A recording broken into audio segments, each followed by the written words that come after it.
Hello everyone. We are going to look at fundamentals of HDL chapter 3, which is programmable logic devices. The objective is to make you understand various programmable logic devices, and the outcome is the student will be able to interpret architecture of CPLDs and FPGA.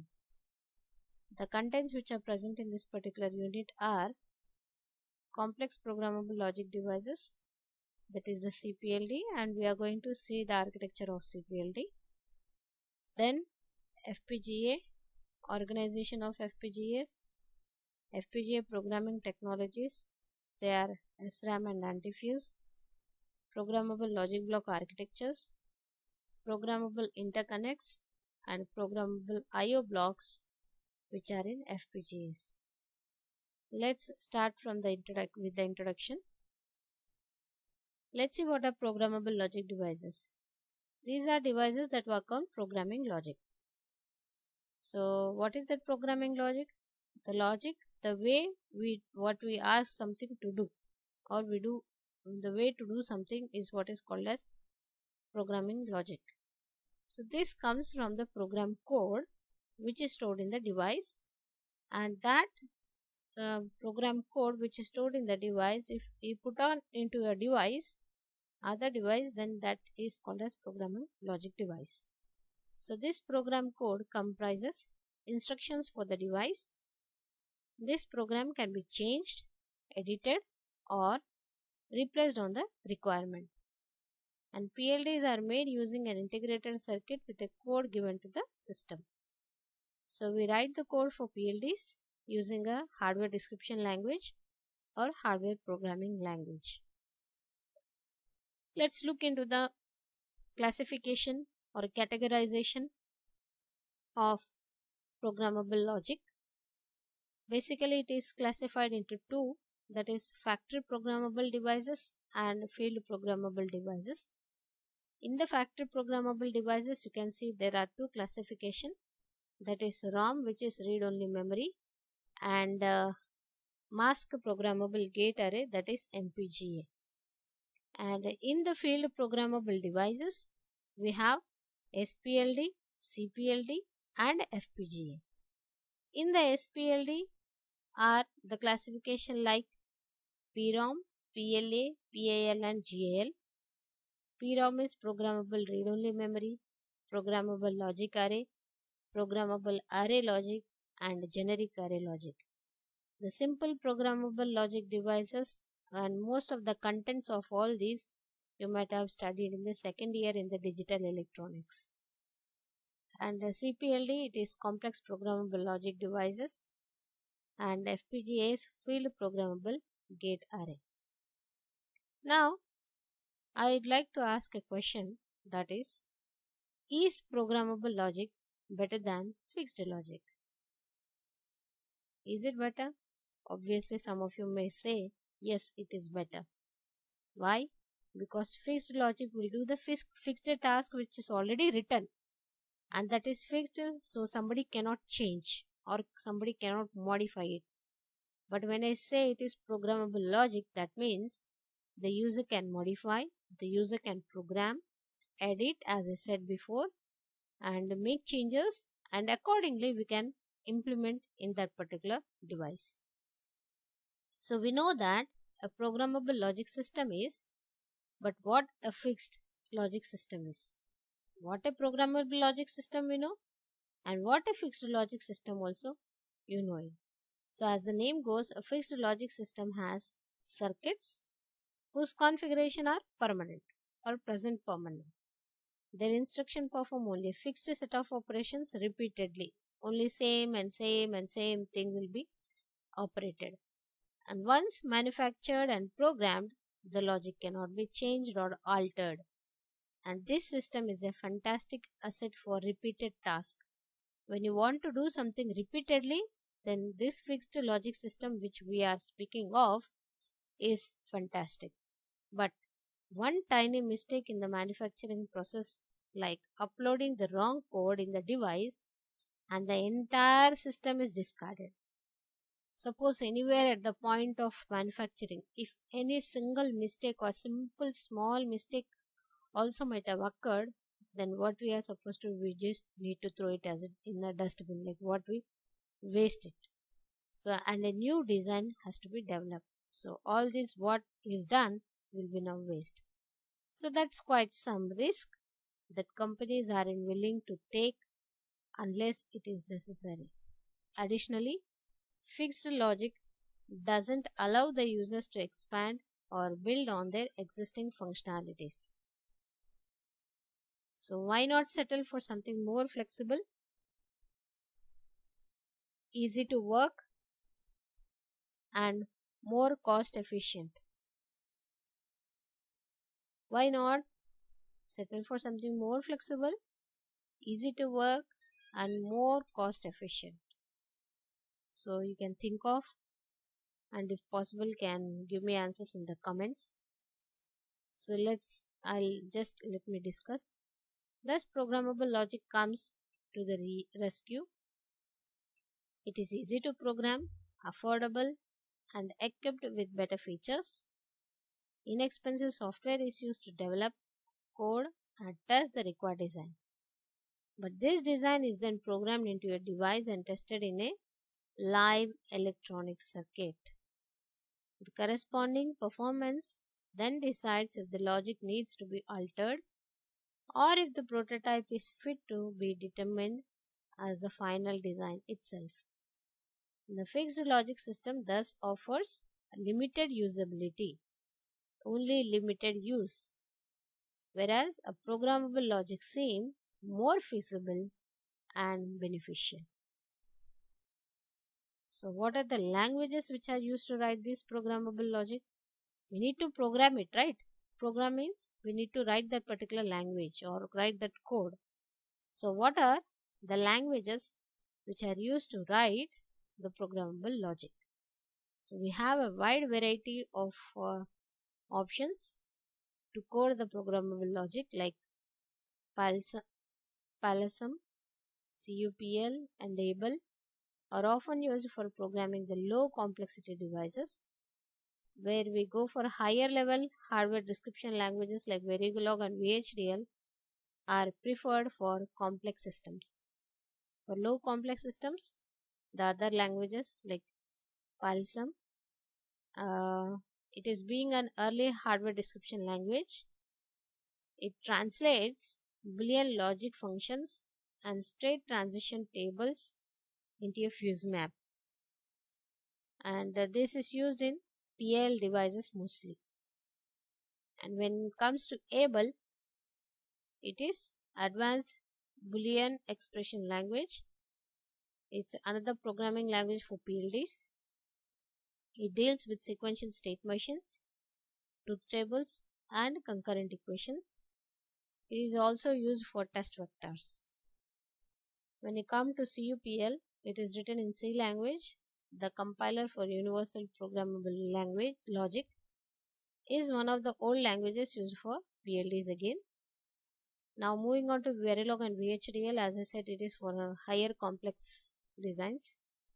Verilog is a commonly used language for digital circuits at the register transfer level of abstraction. This hardware description language can be applied for analog and mixed signal circuits as well as for the fabrication of ICs. And VHDL is VHSIC HDL, that is the very high speed integrated circuit hardware description language. It is a hardware description language used for programming related to analog and mixed signal system. It is quite popularly used language. Now, as we have seen the categorization or classification of programmable logic, we have seen first factory programmable devices, and then we also have seen field programmable devices.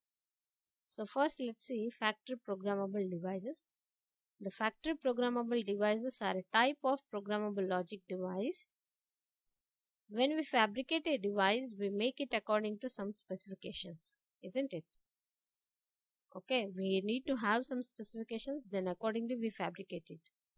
After manufacturing, the factory programmable devices in the factory, they are tested to verify that they match the parameters as per the datasheet. That means as per the specifications. So these devices have a wide frequency range. At high temperatures, they are tested for stability after being programmed. So let's see the discussion. We'll discuss something like MROM and MPGA. MROM is the masked ROM, is a type of read-only storage whose internal information are programmed by the manufacturer itself. It is fixed. This device contains a software mask which is burned in the chip during the designing stage. These chips are produced by arranging the transistors before the manufacturing process is actually started. In systems requiring long-term sustainability, MROMs are used. That means we cannot change, isn't it? They are fixed, so for long-term sustainability, these can be used. The ICs are initially masked during the designing of the ROM as per the required design. Moving on to MPGA, a mask programmable gate array handles extensive logic circuitry, huge circuitry. MPGAs consists of arrays of prefabricated transistors which can later customize to user-defined logic circuits. This customization is done by connecting the transistors with each other as per our system design. Rows of transistors are interconnected to implement any desired logic circuits. These connections can be either within rows or between the rows. Customization is carried out during the chip fabrication by providing the metal interconnections. As different interconnections are needed, you can see here in the diagram also. As different interconnections are needed for different requirements, a significant investment is required and it takes much time for manufacturing. Now moving on to field programmable devices. In the field programmable devices, I have shown you the classification like SPLD, CPLD and FPGA. Unlike factory programmable devices, field programmable devices cannot be tested after programming. The frequency range is limited here. For them, it is unlimited. Programming can be done using qualified programmers such as BP Micro or Data IO. All programmable logic devices are generally referred to as field programmable devices. Field programmable devices as a whole became practically feasible after the invention of electronic erasing. That means if I want to erase and again do it back, I can do it back. So this became something feasible. Hence, CPLDs are based on EEPROM technology, electrically erasable programmable read-only memory. So let's see the SPLD first. Here in the diagram you can see a simple programmable logic device. It's used in applications where only a small number of IOs are required. What are IOs? Input and output terminals. When you need only little number or small number of IOs, then you can go for SPLD. They consist of only a dozen or so macro cells.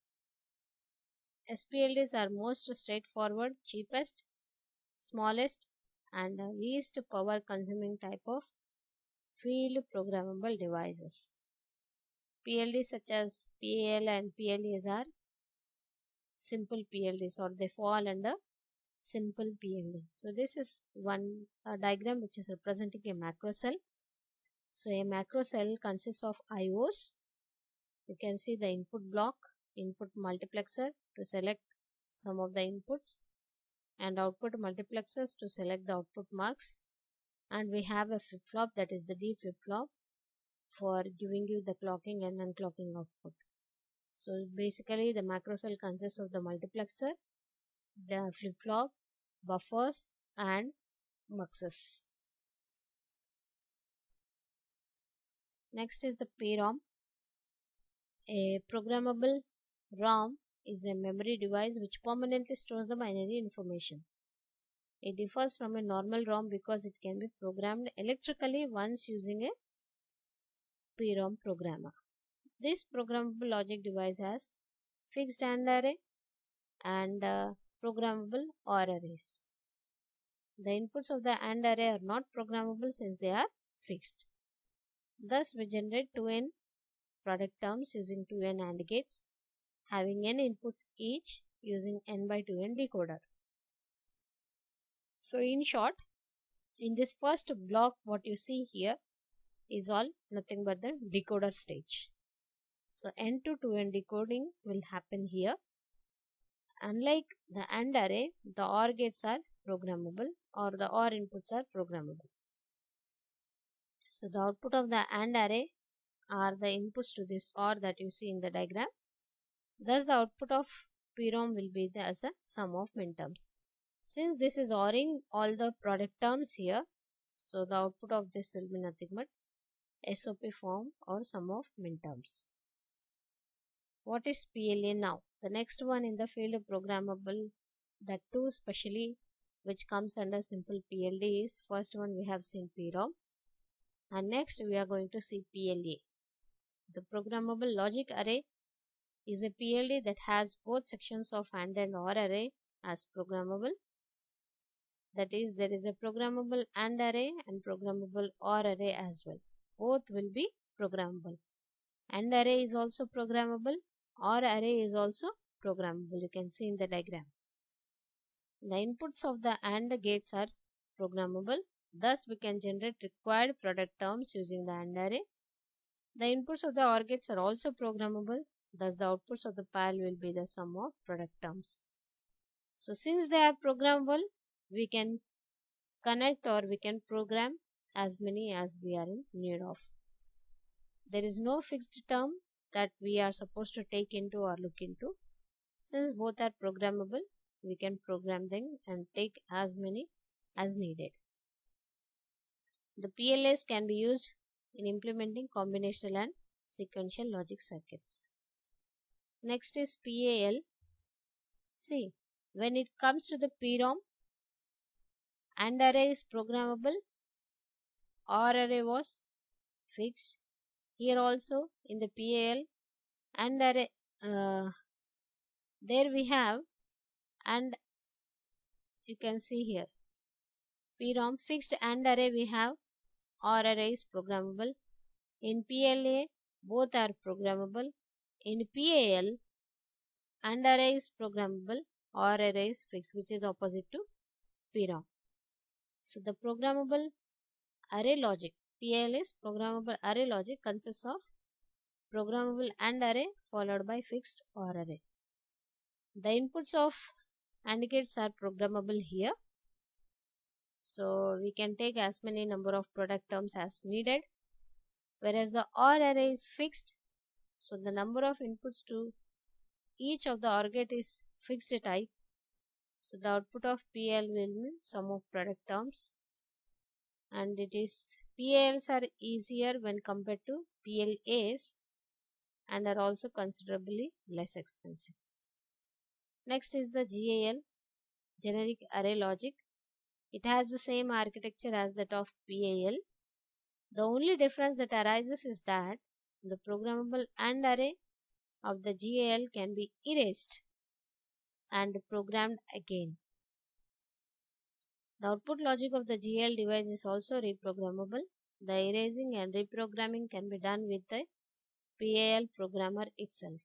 It consists of the programmable logic and the output logic macro cells that excludes OR gates and flip-flop. Next is the CPLD.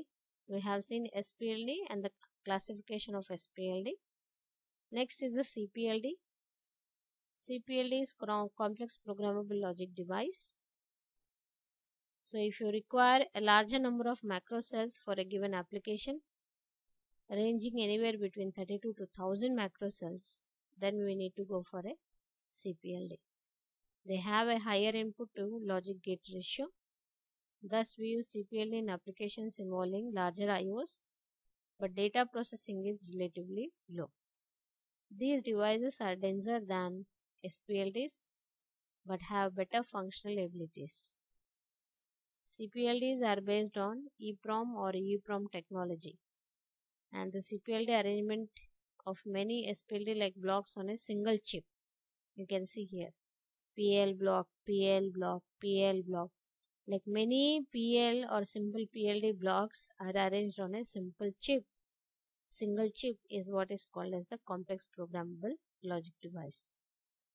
So the circuit blocks might be looking like PL block or PLA blocks. You can see here. All these are interconnected using the interconnection wires or interconnection matrix. So if you see the CPLD architecture, it consists of IO blocks, SPLD blocks, which are nothing but PL block or PLA block, and the interconnection matrix or interconnection wires. Next is the FPGA. An FPGA has the entire logic system integrated on a single chip. What is FPGA? Field Programmable Gate Array. It offers excellent flexibility for reprogramming to the system designers. Logic circuitry involving more than 1,000 gates use FPGAs. Compared to a normal custom system chip, the FPGA has 10 times better integration density. The architecture on FPGA consists of many logic blocks, interconnections between them, and IO blocks. You can see here in the architectural block diagram, we have CLB, that is the configurable logic block, which is the actual block where our logic will be implemented, and IO blocks, and SM here stands for programmable switch matrix. We want to program them or we want to interconnect them. That interconnections is what is called as switch matrix or programmable switch matrix. CLBs are configurable logic blocks and IOBs are IO blocks. So these are the main blocks in the architectural block diagram of an FPGA. So these logic blocks have, that is the CLBs, lookup table based implementation or the multiplexer based implementation will be taking place in the CLBs.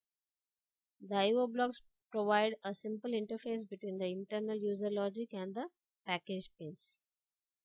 FPGA are used in fast counters, designs involving fast pipelines, designs involving lot of registers, etc. So let's see a general CPLD structure. Just now I have shown you. We have IO blocks, the smaller blocks what you see here, square boxes are IO blocks. We have SPLD blocks and we have programmable interconnect. So a collection of PLDs on a single chip with programmable interconnects will make your CPLD structure. So who makes the CPLD? Manufacturer are like Altera, Atmel, Cypress, Lattice, Philips, Vantis, Xilinx. So their families also you can see Max, ATF, Flash, ISPLSI, XPLA, Mac, XA9500. X stands for Xilinx Commercial. This is Xilinx product. So for all these you can see through their, for more detailed information you can go through their website. All the data sheets will be available for Altera, altera.com, atmel.com, cypress.com, latticesemi.com, philips.com, vantis.com and xilinx.com. So mostly in the educational purpose, Xilinx products are taken up, Xilinx CPLDs. Even in the lab we could see this XA9500 series. So let's see what is Xilinx 9500 series CPLD. The internal PLDs are called configurable functional blocks. Each function block has 36 input. See, each function block has 36 inputs and 18 macro cells, which is effectively called as 36V18. That means it has 36 inputs and 18 macro cells. Each CPLD is packaged in a plastic leaded chip carrier, that is PLCC, plastic leaded chip carrier. The number of I/O pins are much less than the total number of macro cells in family of devices. You can see here the 9500 series 9536. It is having 36 macro cells. Okay, and for 9572 it is having 72 macro cells. 95108 108 macro cells. See, last number you can see 9536 is 36 macro cell, 9572 is 72 macro cells, 95108 is 108 macro cells, 95144 is 144 macro cells, likewise 216 macro cells and 288 macro cells. You can see their packages also and device I/O pins, how many I/O pins are there. From this table you can get through. So this is the architectural block diagram of Xilinx 9500 family. It is having global clock, global reset, set reset, and global 3-state control. GTS is global 3-state control. And you have 36 signal pins. We have various function blocks, 18 output enabled signals and 18 output signals. It is having I/O block, programmable switch, that is called a switch matrix, and the function blocks. In the function blocks, it consists of, each function block consists of 18 macro cells.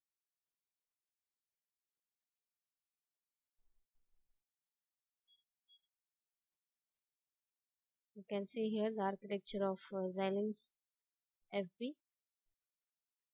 So it is having the, from switch matrix, 36 pins are given to the programmable AND array, and programmable product term allocator will allocate that how many product terms which are needed to the macro cells.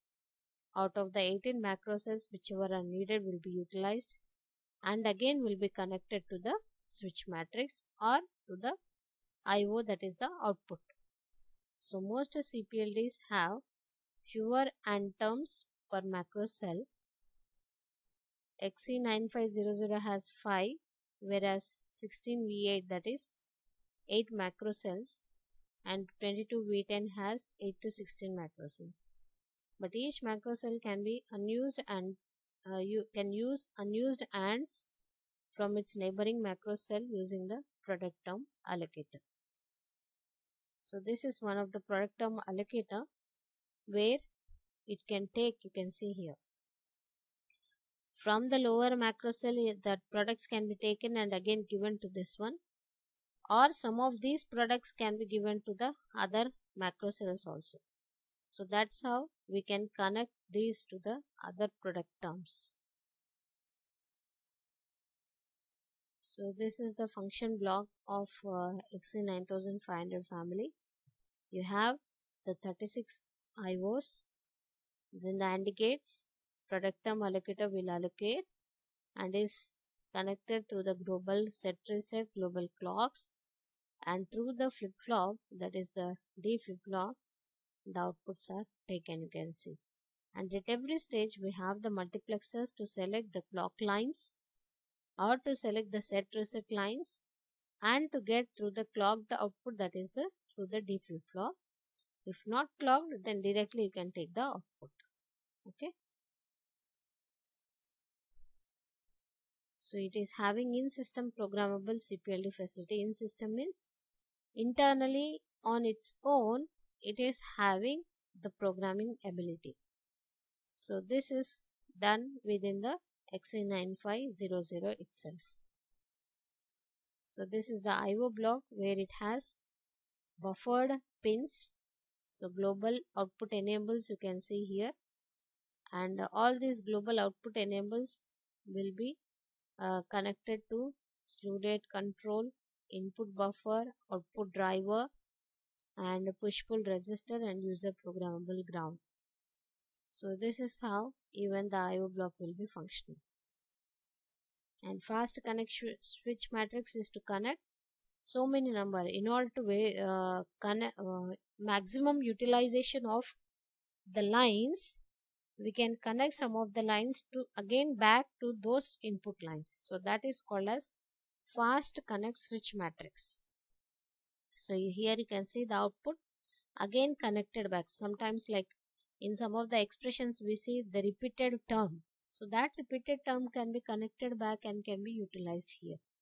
So this will be done with the fast connector switch matrix. So this is the switch matrix for XE95108. It is having 108 outputs from macro cell, 108 external inputs from the macro cell, and you can see how many AND arrays. And this is similar to that 95800. You have 4000E family. You can see the I/O block. Next, moving on to the field programmable gate array. The complexity wise, CPLDs are much more complex than SPLDs, but FPGA are even more complex than CPLD. So as the complexity increases, the logic which can be implemented also can be increased. So what is an FPGA? FPGA is a short and a prefabricated silicon device that consists of matrix of reconfigurable logic circuitry and programmable interconnects arranged in a two-dimensional array. The programmable logic cells can be configured to perform any digital function, and the programmable interconnects provide the connections among different logic cells. Using an FPGA, we can implement any custom design by specifying the logic or function of each logic block and setting the connection of each programmable switch. Since this process of designing a custom circuit is done in the field rather than in a fab, the device is called as field programmable gate array. So all these SS indicate the switch matrix or configurable switch matrix, and these are the logic cell where the actual logic is implemented. So I hope you might have understood what is CPLD. Anyway, to go into the depth of FPGA, there are so many things which we wanted to see inside the FPGA. And in my next video, you can watch what is FPGA and what are the components inside the FPGA. Thank you for watching.